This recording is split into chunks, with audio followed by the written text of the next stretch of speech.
We thought that this home would be our dream home and that we would live there forever, basically, see our grandchildren eventually in this home. This is it, the American dream. I got a house at a good price. I sat and fixed it up, and everything, got married, had a child, and everything was destroyed. The amount of health issues that we were facing was definitely abnormal. The residents have been in really extreme illness to the point where they've literally run for their lives out of those homes. They've left everything behind. 2 young women in their 30s have died of respiratory distress, and it continues. It's the same kind of illnesses over and over again. The lure is these beautiful new homes, and the brochure says, you know, live the American dream. This isn't the American dream. This is called the American nightmare.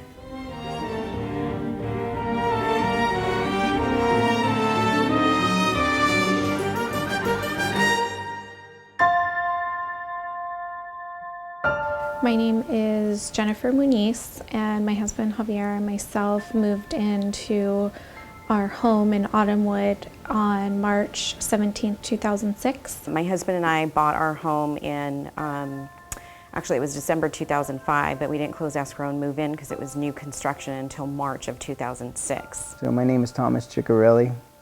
I lived in Autumnwood for about 3 years. I left right after Fatima's death. She died August 9th of 2012. I'm in the Marine Corps, so I was in Japan for 7 years.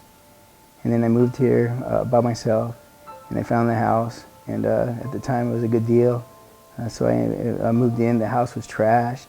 So because I suffered from PTSD from combat, basically this was my therapy. So I sat here and fixed up the house, and I met Fatima, and then we ended up dating for a little while. She lived up in Palm Springs. The first time I met her, she gave me the buddy hug, which is a little, and it kind of like, so when I went to work and tell my Marines, I was like, hey, she gave me the buddy hug, and they're all laughing at me, so I thought she didn't like me. So then she called me back, and the rest was history. Then she ended up getting pregnant, and she didn't want to get married until after she had the baby because she had her wedding dress, but she had the lumps, so she didn't even want to get married until the baby was born. So as soon as Kaylee was born, we ended up getting married, and then 3 weeks later she died.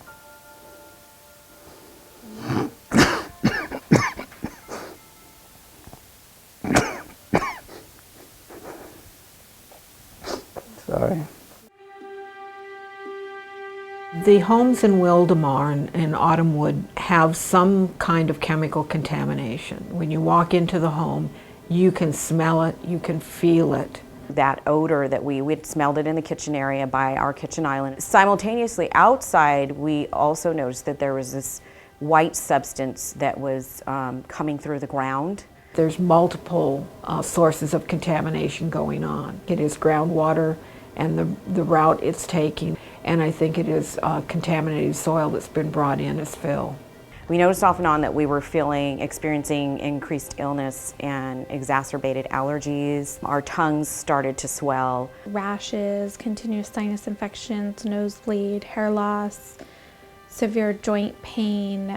My husband had developed a lump on his neck. We started growing far sicker than we could ever imagine. We started to develop lung lining infections.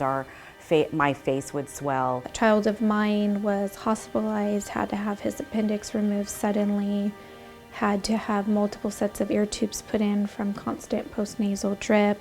My 2 oldest daughters had already, as young children, had been diagnosed with asthma, and my husband was diagnosed in his 40s with asthma. And so here we are, all of us with breathing treatments, every one of us leading up to about 4 times a day. And I began to notice that when we would leave our home for an extended amount of time, that the children would not need their medicines that had been prescribed by physicians.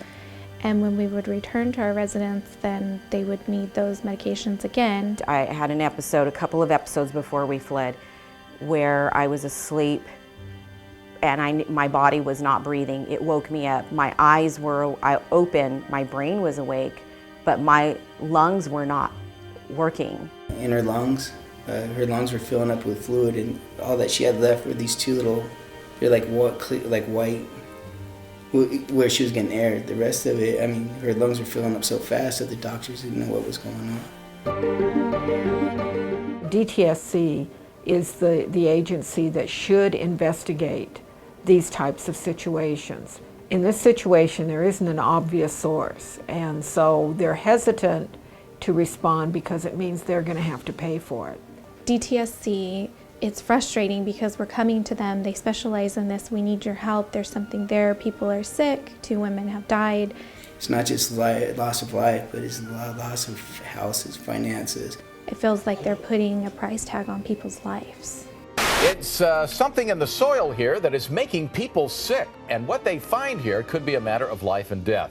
Concern about budgets rather than about people is what has been the real hurdle for us with DTSC. Something is desperately wrong, and we wanted to know what's wrong. DTSC, you know what? I fought for my country. The Marine Corps teaches you to be accountable for your actions, and I feel that that they need to stand up and do their job.